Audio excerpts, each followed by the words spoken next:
नमस्कार, PP news line के prime time में आप सबका स्वागत। मैं हूं रजनी अनुभव। आइए सबसे पहले नजर डालते हैं आज दिन भर की प्रमुख सुर्खियों पर। पुलवामा में आधी रात शुरू हुई मुठभेड़ में सुरक्षा बलों को मिली बड़ी कामयाबी, तीनों आतंकी ढेर। बेंगलाड़ में एंटी टैंक माइन मिलने से ग्रामीणों में दहशत का माहौल। डीसी जम्मू ने नालों पर अतिक्रमण हटाने के लिए बहुविभागीय टीमों का किया गठन। आज से शुरू हुए बागवानी सप्ताह का उपराज्यपाल ने किया शुभारंभ। अब खबरें विस्तार से।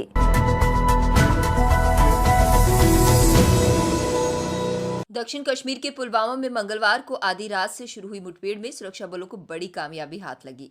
सुरक्षा बलों और पुलिस ने संयुक्त रूप से आतंकियों के खिलाफ चलाए इस अभियान में लश्कर तैयबा के टॉप कमांडर एजाज उर्फ अबू हुरैरा सहित 3 आतंकियों को ढेर कर दिया। कश्मीर के आईजी विजय कुमार ने बताया कि मारे गए एक आतंकी की पहचान पाकिस्तान के एजाज उर्फ अबू हुरैरा के रूप में हुई है। उसका खात्मा 2 अन्य स्थानीय आतंकियों के साथ कर दिया गया। उन्होंने सुरक्षा बलों और पुलिस को मुबारकबाद दी है। इससे पहले दक्षिण कश्मीर के पुलवामा में मंगलवार को आधी रात के बाद उस समय गोलियों की आवाज गूंज उठी जब एक जगह छिपे 3 आतंकियों ने घेराबंदी तोड़कर भागने के लिए सुरक्षा बलों पर गोलियां बरसा दी। सुरक्षा बलों ने भी खुद को बचाते हुए जवाबी कार्यवाही की। इसके साथ ही मुठभेड़ शुरू हो गई। बुधवार सुबह जारी रही ये मुठभेड़ और कुछ समय के उपरांत तीनों आतंकियों को खात्मा कर दिया गया। जिले के सीमावर्ती गांव बेंगलाड़ में मंगलवार को खेत में एंटी टैंक माइन मिला। इससे क्षेत्र में दहशत का माहौल बन गया। ग्रामीणों ने तुरंत इसकी सूचना सीमा सुरक्षा बल के जवानों को दी। मौके पर पहुंचे जवानों ने एंटी टैंक माइन को अपने कब्जे में ले लिया। उसके बाद पुलिस के बम निरोधक दस्ते ने एंटी टैंक माइन को खाली जगह पर निष्क्रिय कर दिया। गांव बेंगलाड़ में किसान दरबारी लाल अपने खेत में काम कर रहा था। इस दौरान एक एंटी टैंक माइन मिला। माइन को देखकर किसान घबरा गया और उसने इसकी जानकारी गांव वालों को दी। गांव वालों ने तुरंत सूचना सीमा सुरक्षा बल के जवानों को दी। मौके पर पहुंचे जवानों ने एंटी टैंक माइन को कब्जे में लेते हुए पुलिस को सूचित किया। पुलिस के बम निरोधक दस्ते ने उसे खाली जगह देकर उसे निष्क्रिय कर दिया। स्थानीय निवासी सुनील कुमार 2001 में ऐसे ही एक माइन से अपना एक पैर गंवा चुका है। सुनील ने बताया कि अगर कोई इसके ऊपर पाँव रख देता है या कोई ट्रैक्टर चढ़ जाता है तो कोई बड़ा हादसा हो सकता था। उन्होंने प्रशासन से पूरे इलाके को दोबारा से सर्च करने की मांग की। जम्मू के डिविजनल कमिश्नर राघव लंगर ने जम्मू संभाग में जिलों के डिप्टी कमिश्नरों को निर्देश दिया है कि नालों पर अतिक्रमण हटाने के लिए बहु विभागीय टीमों का गठन किया जाए। मानसून में आपदा प्रबंधन के कार्यों का जायजा लेते हुए डिप्टी कमिश्नर ने कहा कि जिलों में 24 घंटों के कंट्रोल रूम स्थापित किए जाएं। संबंधित विभागों के अधिकारियों का काम ब्यौरा कंट्रोल रूम में होना चाहिए ताकि आपदा के लिए समय उनकी सेवाएं ली जा सके। कंट्रोल रूम में कार्य योजना की लॉगबुक होनी चाहिए। बाढ़, जलभराव, संपत्ति को नुकसान या आपदा से किसी किस्म के नुकसान से संबंधित तो रिपोर्ट अगर सोशल मीडिया पर आती है तो उसके लिए जिला सूचना केंद्र सक्रिय किया जाए ताकि समय पर प्रशासन कार्यवाही कर सके। आज से शुरू हो रहे बागवानी सप्ताह के तहत बागवानी विभाग ने बड़े पैमाने पर फलदार पौधे लगाने की योजना बनाई है। जम्मू संभाग के प्रत्येक जिले में 5-7 पौधे इस सप्ताह के दौरान लगाने का लक्ष्य रखा गया है। बागवानी सप्ताह का शुभारंभ आज अखनूर में हुआ। उपराज्यपाल ने यहां पर फलदार पौधे लगाकर इस सप्ताह का शुभारंभ किया। बागवानी अधिकारियों का कहना है कि बरसात का सीजन है, इसलिए कोई भी पौधा लगाया जाए वह आसानी से जड़ पकड़ लेगा। इसलिए पूरे सप्ताह अधिक से अधिक पौधे लगाए जाएंगे। वहीं किसानों को इसके लिए प्रेरित किया जाएगा। बागवानी विभाग ने इसके लिए पूरी कार्य योजना बनाई है। सप्ताह के दौरान बागवानी से इससे जुड़े दूसरे काम के लिए भी ग्रामीण लोगों को जागरूक किया जाएगा। हर जिले में 100 महिलाओं को फलों के मूल्य संवर्धन के बारे में प्रशिक्षित किया जाएगा। यह इसलिए होगा ताकि फलों का मुरब्बा, जैम, जेली बनाकर या डिब्बा बंद फल के जरिए उत्पाद के अच्छे दाम प्राप्त किए जा सके। हिजबुल मुजाहिदीन का सरगना मोहम्मद यूसुफ शाह उर्फ सैयद सलाहुद्दीन बेशक पाकिस्तान में छिपा बैठा है, लेकिन उसके दोनों बेटे हवाला नेटवर्क से पैसा हासिल कर जम्मू कश्मीर में उसकी आतंकी विरासत का पालन पोषण कर रहे थे। उन्होंने खुद बंदूक नहीं उठाई, लेकिन अन्य कश्मीरी नौजवानों को बंदूक उठाने और निर्दोष कश्मीरियों का कत्ल करने के लिए पैसा दिया। वह अपने पिता और उसके आतंकी संगठन हिजबुल मुजाहिदीन के एजेंडे को आगे बढ़ाने के लिए टेरर फंडिंग में पूरी तरह सक्रिय थे। मोस्ट वांटेड आतंकियों में शामिल सलाउद्दीन के दोनों बेटों सैयद अहमद शकील व शाहिद यूसुफ 11 सरकारी कर्मियों उनके साथ शामिल थे, जिन्हें जम्मू कश्मीर प्रशासन ने हाल ही में राष्ट्रद्रोह में संलिप्तता के आधार पर सरकारी सेवा से बाहर का रास्ता दिखा दिया। केंद्र शासित प्रदेश जम्मू कश्मीर में कोरोना से बचाव के लिए वैक्सीन की कमी के बीच धीरे धीरे स्वास्थ्य एवं परिवार कल्याण विभाग लक्ष्य हासिल करने की ओर आगे बढ़ रहा है। 45 साल से अधिक आयु वर्ग में अब तक 98.15% लोगों का टीकाकरण हो चुका है।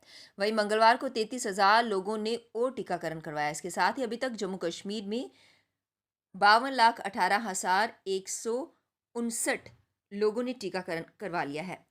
नेशनल हेल्थ मिशन के आंकड़ों के अनुसार मंगलवार को जम्मू कश्मीर में 45 साल से अधिक आयु वर्ग में कुल 20,282 लोगों ने पहली और दूसरी डोज ली। अनंतनाग, कुपवाड़ा और पुंछ जिलों में टीकाकरण नहीं हो पाया। इन जिलों में वैक्सीन की कमी बनी हुई है। इस कारण कुपवाड़ा जिले में अभी तक 79.41% लोगों का ही टीकाकरण हो पाया है। यह जिला अभी टीकाकरण में अंतिम पायदान पर बना हुआ है। भारत पाकिस्तान के बीच पुनः संघर्ष विराम समझौते के बावजूद पड़ोसी मुल्क अंतर्राष्ट्रीय सीमा पर नापाक हरकतों से बाज नहीं आ रहा। मंगलवार रात पाकिस्तानी रेंजरों ने अनिय सेक्टर में ड्रोन उड़ाया, जिसमें बीएसएफ के जवानों ने गोली मारकर वापस भागने पर उसे मजबूर कर दिया।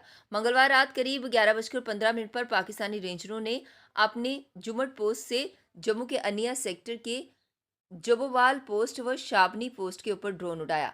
माना जा रहा है कि पाकिस्तानी रेंजर ड्रोन के जरिए भारतीय चौकियों की जासूसी करने के साथ हथियार या ड्रग फेंकना चाहते थे, लेकिन वहां मुस्तैद बीएसएफ की 42 वाहिनी के जवानों ने गोलीबारी कर ड्रोन को वापस भगा दिया।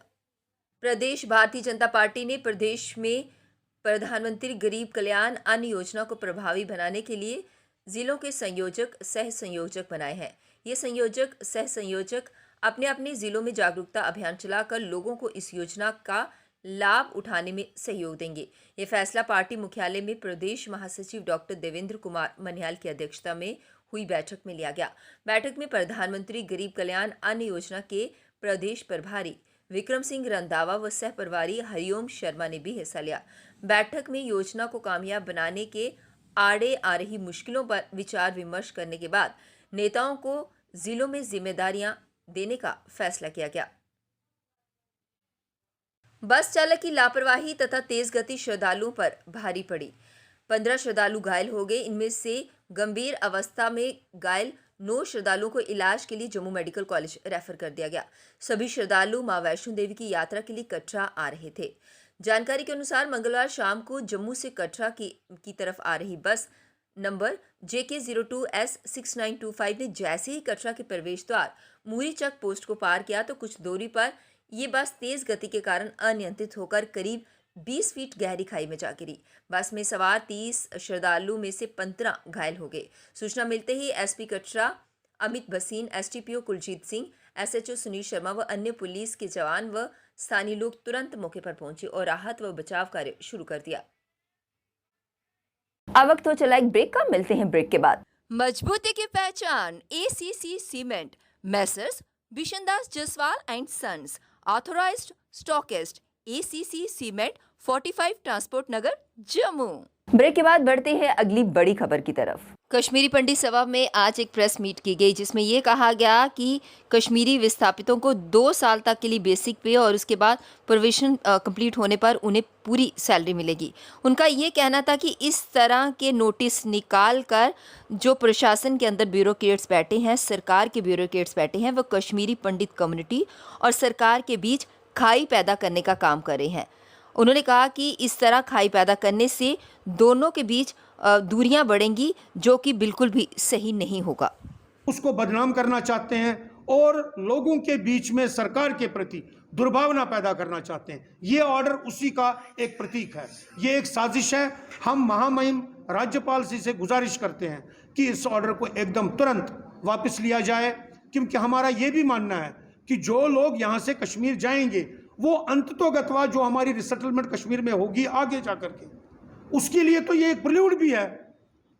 हालांकि ये एक रिसेटलमेंट योजना नहीं है, लेकिन जो आगे रिसेटलमेंट होगी उसके लिए एक प्रिल्यूड का काम, ये कॉन्फिडेंस बिल्डिंग मेजर के रूप में ये आएगा। इंडिपेंडेंट कॉरपोरेटर्स द्वारा आज एक प्रेस मीट की गई जिसमें उन्होंने कहा कि म्युनिसिपल कॉरपोरेशन ने जो बड़े बड़े दावे किए थे वो दावे इस बारिश में पूरी तरह से धुल गए, क्योंकि उन्होंने कहने का मतलब ये है कि उन्होंने जो भी आश्वासन दिए थे, वादे किए थे, स्वच्छता की बात की थी, वो बिल्कुल विफल साबित हुई है। हमारे लोग बच पाए। और इसके साथ एक और अफसोस की बात है, जो कल हमने देखा तवी वाले पुल पर 15, 16, 18 साल की छोटी छोटी बच्चियां और बच्चे जो खुदकुशी कर रहे थे, ये कल हमें रोना आ गया। मैं अपील करना चाहता हूं एलजी साहब से और जो जहां पे गवर्नमेंट चला रहे हैं बीजेपी के लोगों से कि शर्म करो और इन बच्चों की बात सुनो। जो बच्चे आज 15 दिन से, छोटे छोटे बच्चे जिनको कुछ भी नॉलेज नहीं है, वो कल तभी से कूदने की कोशिश कर रहे थे, तो आप बंधुओं ने वहां पे उनको बचाया था,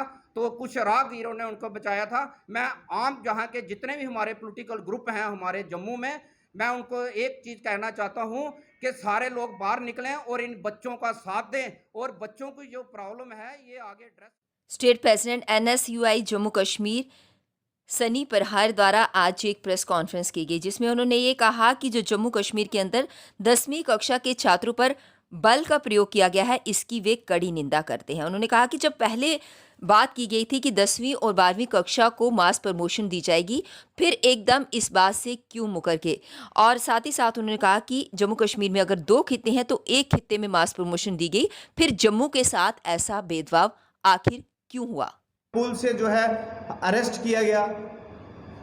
मैं लेफ्टिनेंट गवर्नर साहब से यही अपील करता हूं कि जल्द से जल्द जो है उन पुलिस कर्मियों के ऊपर जो है एक्शन लिया जाए, उन्हें सस्पेंड किया जाए जिन्होंने नाबालिग बच्चों के ऊपर जो है इस तरीके से लाठीचार्ज किया है। और जेके बोर्ड जो चेयरमैन हैं उन्हें भी डायरेक्ट किया जाए कि 10वीं और 12वीं कक्षा के जो भी छात्र जो यहाँ पे फेल किए हैं उन्हें मास प्रमोट किया जाए जैसे कश्मीर में किए, ताकि वो बच्चे जो है अपना साल जो है उसकी भरपाई जो है वो कर पाए। अदरवाइज अगर सरकार और लेफ्टिनेंट गवर्नर साहब अगर ये सब करने में फेल हैं तो NSUI का भरपूर समर्थन जो है 10वीं और 12वीं कक्षा के छात्रों के। पीपी न्यूज़ लाइन के प्राइम टाइम के आज के इस अंक में बस इतना ही। मुझे और मेरी पूरी टीम को दीजिए इजाजत और आप देखते रहिए पीपी न्यूज़ लाइन। नमस्कार। जम्मू में आई टेस्टिंग की साइंटिफिक और मॉडर्न टेक्नोलॉजी के लिए हमेशा याद रखें जेम ऑप्टिशियंस, जहां पर रखा जाता है आपकी हर जरूरत का ख्याल। Gem opticians with the facility of eye exercise, A scan, biometry, pachymetry और ऑटोमेटेड फील्ड एनालाइजर। और हाँ, हमारे यहाँ बढ़िया क्वालिटी के ब्रांडेड स्पेक्टिकल्स, सनग्लासेस और कॉन्टेक्ट लेंसेज मिलते हैं। आपका भरोसेमंद एक ही नाम, Gem Opticians, Gandhinagar. Gem Opticians, Nai Basti. Gem Opticians, Amphalla. Gem Opticians, Trikuta नगर।